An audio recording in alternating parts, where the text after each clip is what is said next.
Correio Debate está de volta. A gente vai conversar agora ao vivo com o economista e ex-ministro da Fazenda, Mailson da Nóbrega, que é paraibano. Boa tarde, ministro. Seja bem-vindo. Obrigado por atender o Correio Debate, TV Correio. Boa tarde, Hermes. Boa tarde aos seus telespectadores. É um prazer para mim participar do seu programa. Obrigado pelo convite. Ministro, eu queria começar essa conversa com o senhor. O que é que pode ser feito para o país sair dessa crise com o menor prejuízo possível depois dessa pandemia de coronavírus? Olha, é mais ou menos o que já vem sendo feito, não é? O governo demorou a agir, perdeu uns 10 dias preciosos com a visão equivocada do que devia ser feito. Você deve estar lembrado, o ministro Paulo Guedes falava todo dia que a saída para enfrentar a crise era a aprovação das reformas. Claro, as reformas são relevantes, são importantes para o futuro, mas mesmo que elas fossem aprovadas, os seus efeitos se dariam em anos, 3, 4, 5 ou mais anos, enquanto que o país estava entrando numa emergência. E essa emergência, que é muito mais intensa do que se previa, exige um conjunto de medidas que só o Estado, só o governo tem condições de adotar, porque ele tem a capacidade de mobilizar os seus recursos humanos, materiais, o sistema político, orientar a aplicação dos recursos e assim por diante, né? Então, seja como for, o governo começou ainda de forma muito tímida, mas eu diria que as medidas estão na direção correta.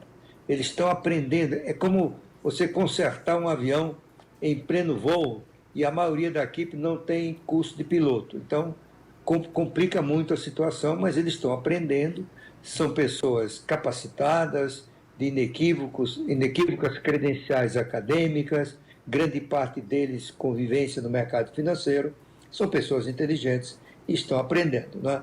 Tem algumas coisas que precisam complementação, por exemplo, não adianta o Conselho Monetário Nacional criar uma série de facilidades para que os bancos aumentem a sua oferta de crédito, como, por exemplo, pode renegociar suas dívidas sem necessidade de fazer provisões, que é uma redução do lucro dos bancos, pode dar mais crédito, porque nós vamos flexibilizar as exigências de capital de cada banco, mas acontece que nesta crise a percepção dos bancos, e é bom que seja assim, é de que os riscos aumentaram.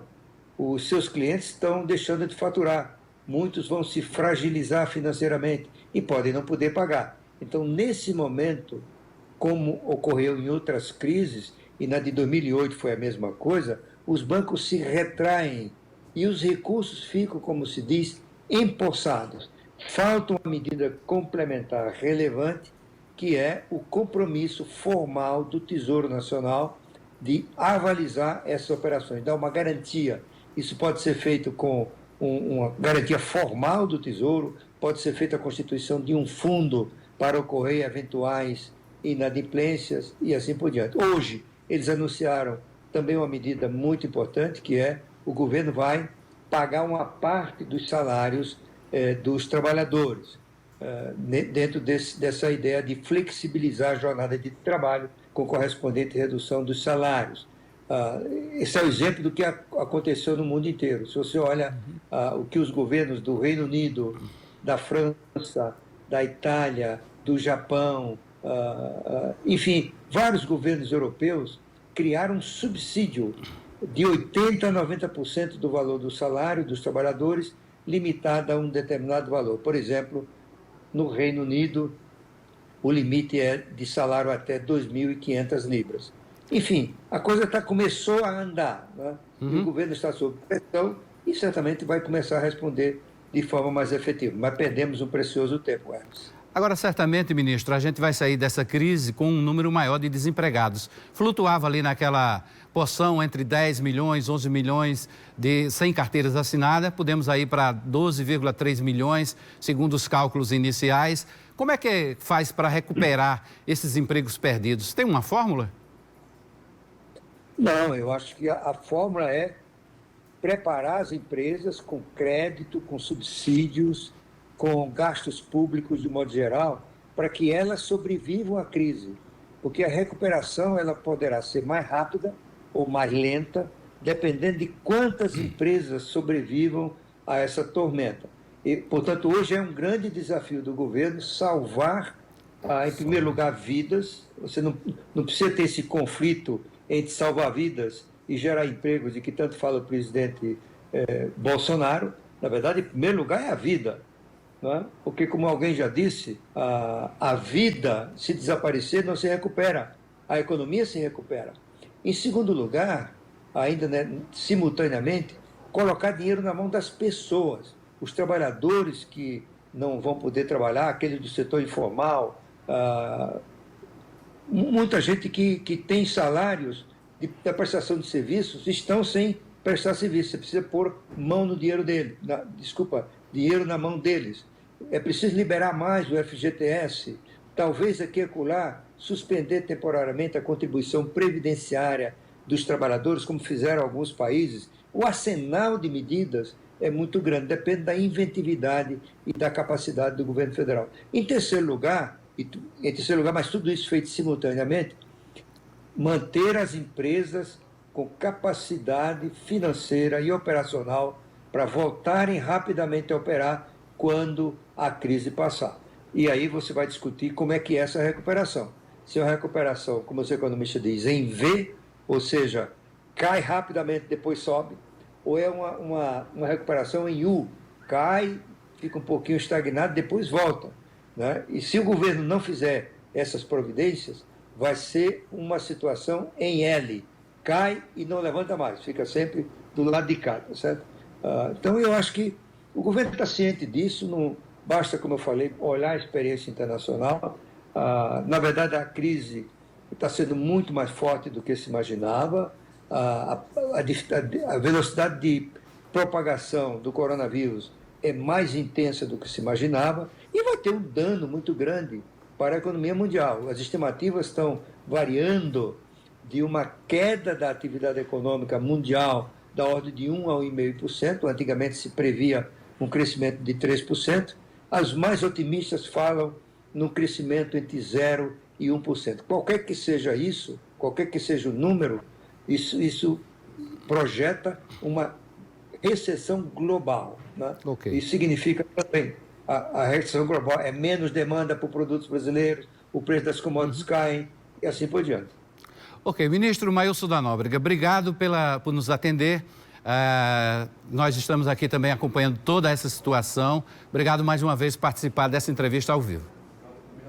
Prazer foi meu, Hermes. Um abraço para você e seus telespectadores. Até mais. Tchau. E profissionais que estão na linha de frente no combate ao coronavírus vão poder se hospedar em um hotel do Sesc Senac aqui em João Pessoa.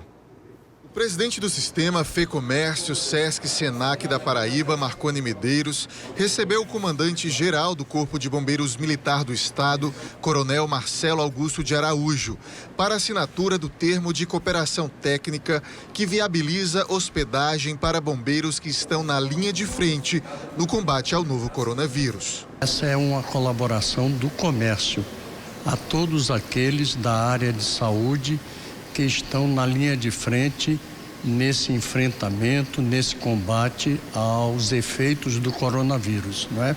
E ao próprio coronavírus. O Corpo de Bombeiros tem exatamente buscado as parcerias. E essa parceria aqui é de suma importância para o Corpo de Bombeiros. Nosso efetivo, aquele que está diretamente trabalhando com resgate, com as ambulâncias, eles vão se sentir mais prestigiados, mais protegidos. Eu acho que uma parceria é exatamente isso, quando a gente traz benefícios para uma coletividade e para a sociedade. Essa não foi a primeira ação do sistema FEComércio Sesc Senac de apoio aos profissionais que estão trabalhando no enfrentamento ao vírus. Nós já fizemos uma parceria também cedendo apartamentos para hospedar cerca de 80 pessoas da área de saúde da Prefeitura Municipal e hoje aqui estamos também cedendo outra parte para o pessoal do Corpo de Bombeiros do Estado da Paraíba. A partir de hoje, 20 apartamentos como este, com capacidade para 2 pessoas, como recomendou a Secretaria de Saúde, ficam disponíveis para a corporação. Esse envolvimento de todos, sociedade, instituições, como está acontecendo agora, essa parceria, esse entendimento, é o que pregamos, essa harmonia, né, de cada um realizar a sua parte, o cuidado pessoal. A senadora Daniela Ribeiro cobrou ontem pressa da Presidência da República para sancionar o projeto de renda mínima que foi aprovado pelo Congresso Nacional. O projeto destina, durante 3 meses, um auxílio de emergência aos trabalhadores informais, titulares de contratos intermitentes e microempreendedores. Aproveito para levantar 2 questões. Essa demora na sanção do presidente sobre a questão do auxílio, porque imediatamente com a votação da Câmara e do Senado, as pessoas estão ansiosas, estão desesperadas para receberem. Inclusive, quero aqui trazer um serviço de utilidade pública.